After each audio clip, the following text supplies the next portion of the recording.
Meninas que me seguem aqui no canal, me tirem uma dúvida. É verdade mesmo que vocês pegavam o Max Steel dos seus irmãos pra ser o namorado da Barbie, ao invés do Ken? Barbie!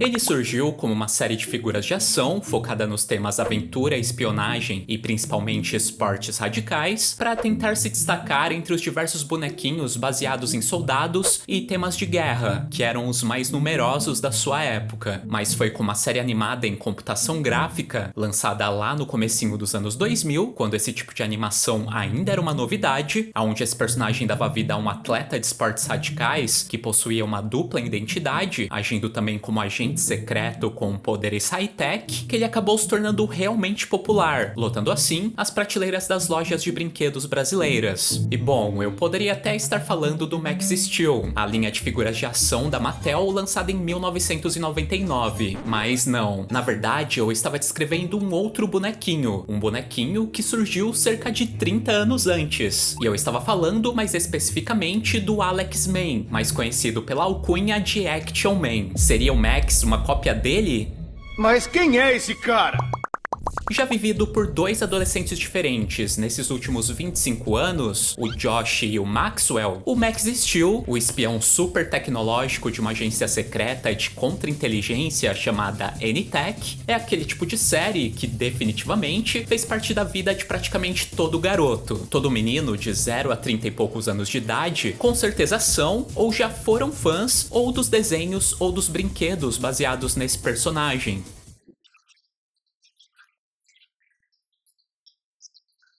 Eu mesmo era fanzaço na minha infância e vivia brincando de ativar o modo turbo depois que assisti o desenho clássico dos anos 2000 na televisão. Eu só não tinha os bonecos porque na época eu era muito pobre e eles eram muito caros. Bom, mas quando eu disse que todo menino com certeza já foi fã, eu também não quis generalizar tanto. Eu estava me referindo mais aos garotos aqui do Brasil e da América Latina. Isso porque, por mais incrível que possa parecer, Max Steel foi por muito tempo um produto praticamente exclusivo da gente. A série, tanto animada quanto a de bonecos, foi um fracasso lá nos Estados Unidos e no resto do mundo em si. Eles só venderam muito bem nos países latinos. Tanto que por vários anos, vários produtos e filmes foram lançados de forma exclusiva pra gente. Isso não é bom. E hoje eu vou te explicar melhor essa curiosidade enquanto eu te conto a história completa por trás dessa série. Uma história, aliás, que é repleta de reviravoltas e recomeços. E que envolve várias outras franquias de bonecos que são tecnicamente umas cópias das outras. Pois é, Max Steel é uma cópia de Kid Acero, que é uma cópia de Mark Strong, que é uma cópia de Big Jim, que é uma cópia de Action Man, que copiou comandos em ação. E vamos parar por aqui porque esse Ctrl+C e Ctrl+V já tá me deixando confuso.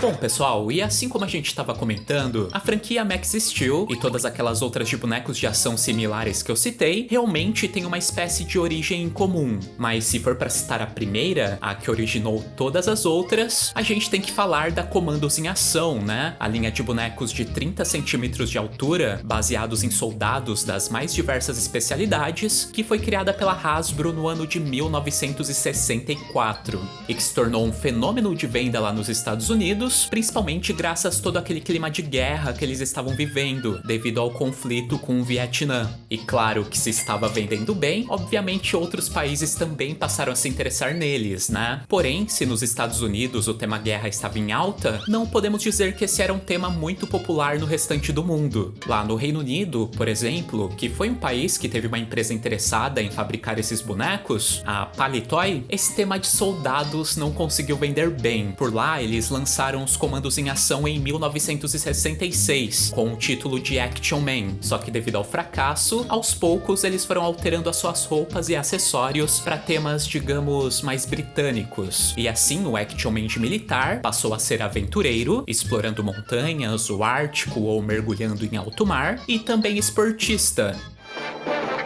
On the lookout for action. Up in the mountains.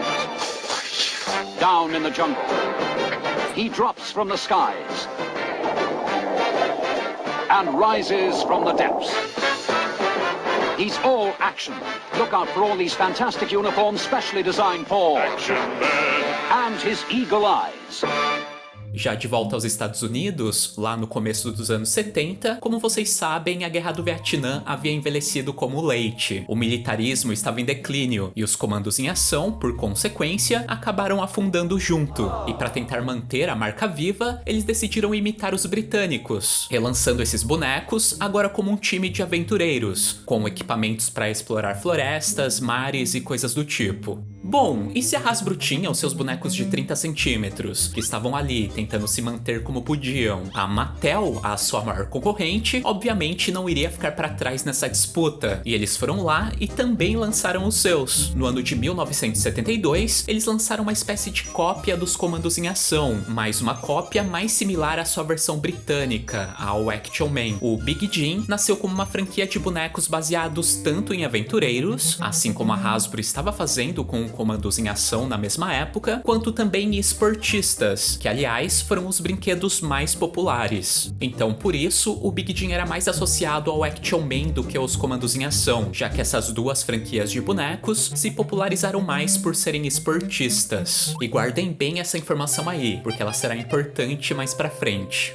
Vamos ter que esperar o tempo passar. Ei, se você está se sentindo desatualizado em tecnologia e ainda não é um super-humano igual o Max Steel, eu tenho uma dica que pode te ajudar bastante. São os cursos de tecnologia da Alura, a maior escola online do Brasil. Seja em programação em qualquer tipo de linguagem, em UX e design, gestão e inovação, inteligência artificial, enfim, tudo isso está dentro da Alura. E você tem acesso a todos esses cursos com apenas uma única assinatura. É um universo inteiro de tecnologia para você com apenas uma matrícula. E se você ainda não manja muito de inglês para estudar tecnologia, dentro da plataforma você tem acesso aos cursos de idioma que vão te auxiliar nessa jornada de aprendizado. Então, tá esperando o quê? Venha fazer parte desse novo mundo. Se atualize com a Alura. Clique no link da descrição ou acesse o QR Code e matricule-se com 15% de desconto. É um cupom especial somente para a comunidade do GD. Enfim, e assim como ocorreu com comandos em ação alguns anos antes, o mesmo ocorreu com o Big Jim da Mattel. Aos poucos, as empresas de outros países também se interessaram em fazer as suas próprias versões. Na Europa, por exemplo, ele foi relançado como Mark Strong e, obviamente, também teve as suas modificações. Para tentar se desvincular do Action Man, que era muito popular por lá, eles resolveram ir mais pro lado do James Bond, transformando esse boneco num agente secreto. Já um outro lugar que também ganhou a sua versão modificada do Big Jim foi a América Latina, mas não a gente aqui do Brasil, e sim nossos hermanos, onde esse personagem foi rebatizado como Kid Acero. Também lançado nos anos 70, esse boneco foi tipo uma junção de tudo que estava dando certo pros bonecos da Mattel naquele momento. Ele era esportista, já que os bonecos com equipamentos de esportes vendiam bem nos Estados Unidos, e também era agente secreto, porque o Mark Strong vendia bem na Europa. E para justificar ele fazer as duas coisas, na história ele era um esportista que viajava o mundo participando em competições e tinha uma identidade secreta de super espião para lutar contra terroristas. Perceberam que ele possuía uma história bem similar a uma outra que a gente conhece? Pois é, esse é tecnicamente um enredo por trás do Max Steel. O Kid Acero foi tipo um protótipo do que viria a ser o Max. Bom, obviamente todas essas linhas de brinquedos acabaram enfraquecendo durante os anos 80 e muitas delas, inclusive, acabaram morrendo pra sempre, como o Big Jim, Mark Strong e Kid Acero, os bonecos da Mattel. Já os da Hasbro, curiosamente, eles decidiram manter os dois, os comandos em ação e o Action Man, mas não como duas versões de um mesmo produto para dois países, mas sim como produtos paralelos. E foi assim que eles trouxeram de volta o Action Man na metade dos anos 90, mantendo principalmente a sua personalidade de aventureiro. E para impulsionar as vendas nas lojas, eles lançaram um desenho animado. O Action Man ganhou uma animação em 1995, ainda no estilo tradicional e não em computação gráfica, e que curiosamente transformou esse personagem num agente secreto, um agente que lutava contra uma organização terrorista liderada por um inimigo chamado Dr. X. E a Mattel, vendo que a Hasbro estava se saindo bem com o resgate desse boneco, obviamente não quis ficar para trás, mas ao invés de resgatar ou o Big Jim ou o próprio Kid Acero, que era muito similar ao Action Man dos anos 90, eles resolveram lançar uma linha totalmente nova, feita sob medida para essa nova geração, e foi assim que eles passaram a planejar o Max Steel, um personagem que teria não só as características do Action Man, como também das suas antigas linhas de bonecos, que eram mais famosas por serem esportistas. A aventura está apenas começando com o super agente secreto Max Steel. Mattel. E para se destacar da concorrência, ao invés de ir atrás de uma animação tradicional, eles resolveram inovar com a computação gráfica. Na época, existiam pouquíssimas séries nesse estilo, então, obviamente, eles iriam se destacar bastante do Action Man. O quê? A Mattel então contratou uma empresa de efeitos especiais de computação gráfica, a Nether Digital Entertainment, que curiosamente nunca havia feito nenhum desenho animado antes, e assim, em fevereiro de 2000, nascia a série clássica do Max Steel, que pra época era assim, realmente muito bem feita. Max Steel. Na história, o protagonista se chamava Josh, um jovem de 19 anos que praticava profissionalmente diversos esportes radicais. E ele não sabia, mas seu pai adotivo trabalhava para uma agência secreta chamada N-Tech, que combatia organizações terroristas. E numa visita dele a esse local, ele acabou presenciando um ataque, que culminou com a sua exposição a nanorobôs. Nanorobôs esses que passaram a sugar toda a energia do seu corpo, o que acabaria ocasionando na sua morte, se os cientistas do local não tivessem tido a ideia de o expor a mais carga de energia. Energia essa que o permitiu utilizar os nanorobôs ao seu favor e acessar o modo turbo, que nada mais era do que uma sobrecarga de energia que lhe dava uma super força. Módulo turbo! E foi assim que ele se transformou no herói Max Steel, que a partir de então passou a trabalhar como agente da N-Tech, enfrentando os mais variados tipos de inimigos. Uma história bem avançada pra época, né? Chamava bastante atenção. Eu mesmo adorava, o Max Steel era muito meu ídolo. Porém, lá nos Estados Unidos, o lançamento desse desenho e do bonequinho acabaram chamando mais atenção por um outro fator, pro fator da semelhança do Max com o antigo Big Jim dos anos 70. E o pessoal comentou tanto isso por lá que a Mattel teve que se pronunciar dizendo que o Max era um filho desse outro boneco. E realmente, nos dois desenhos, o pai de verdade do Max, que havia morrido muito antes dos acontecimentos da série, se chamava mesmo Jim. Aprendeu alguma coisa interessante sobre o seu velho?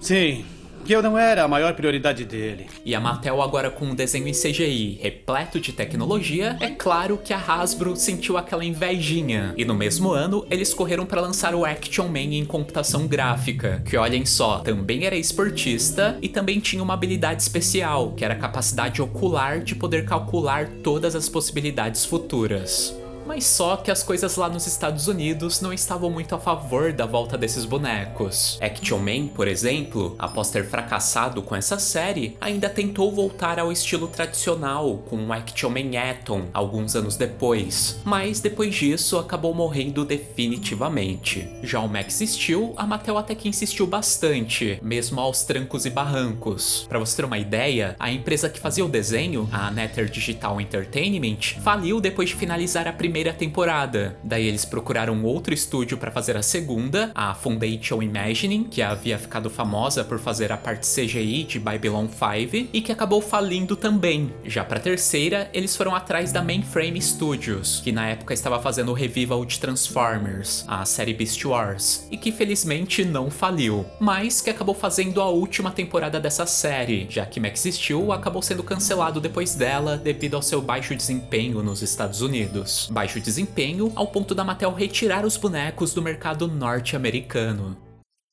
Mas se por lá as coisas pro verdadeiro namorado da Barbie estavam feias, a gente não pode falar o mesmo daqui. Max Steel sempre vendeu muito bem no Brasil e em vários outros países latinos. E por isso a Mattel decidiu manter a franquia como uma coisa exclusiva pra gente. E assim, novas linhas de bonecos e novos filmes para promovê-las eram lançados anualmente pra América Latina. Filmes esses que continuaram sendo feitos pela Mainframe Studios, ainda baseado na história original da série clássica dos anos 2000, e que duraram de 2004 até 2012, totalizando 9 no total.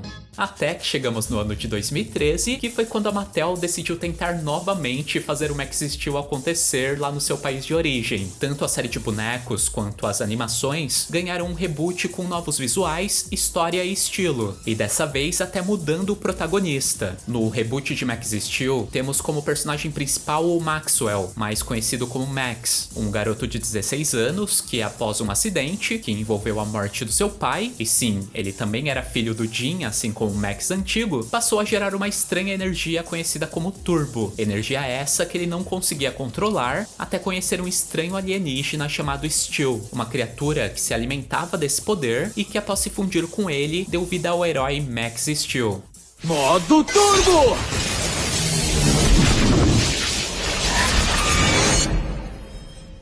O mais legal é que nessa série existem vários modos turbos para cada finalidade. Sendo assim, temos modos turbos de força, voo, para ambientes aquáticos, invisibilidade, por aí vai. Já a N-Tech, que sim, também existe nessa série, já é uma organização maior. Ela dessa vez tem a missão de proteger toda a Terra contra todos os tipos de ameaças, até alienígenas. Isso foi muito legal mesmo. Pra você ter uma ideia de como a Mattel queria que o Max Steel desse certo lá na Terra do Tio Sam, em 2016, eles inclusive fizeram um live action baseado nesse reboot. E sim, muito antes da Barbie, a Mattel já se aventurou nos cinemas. Porém, foi um fracasso enorme, e talvez o maior responsável pela segunda e maior morte desse herói. Não é à toa que nada novo foi lançado desde 2017, e até a linha de brinquedos atualmente é minúscula. Nos últimos anos foram lançados pouquíssimos bonecos novos, sendo que a maioria deles eram apenas repinturas. Seria esse o fim do Max Steel, ou ele ainda tem alguma chance de ressurgir? Vamos aguardar para ver, né?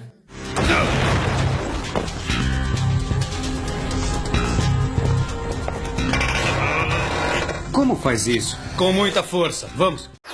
E é isso, pessoal. Essa é a história do Max Steel, o eterno verdadeiro namorado da Barbie, ou então a Barbie pra meninos, que era como esse boneco era chamado na minha época. Mas e aí, você já teve algum desses bonecos na sua infância? E os desenhos? Qual das duas versões você já assistiu? Muito bem, Max. Bom trabalho.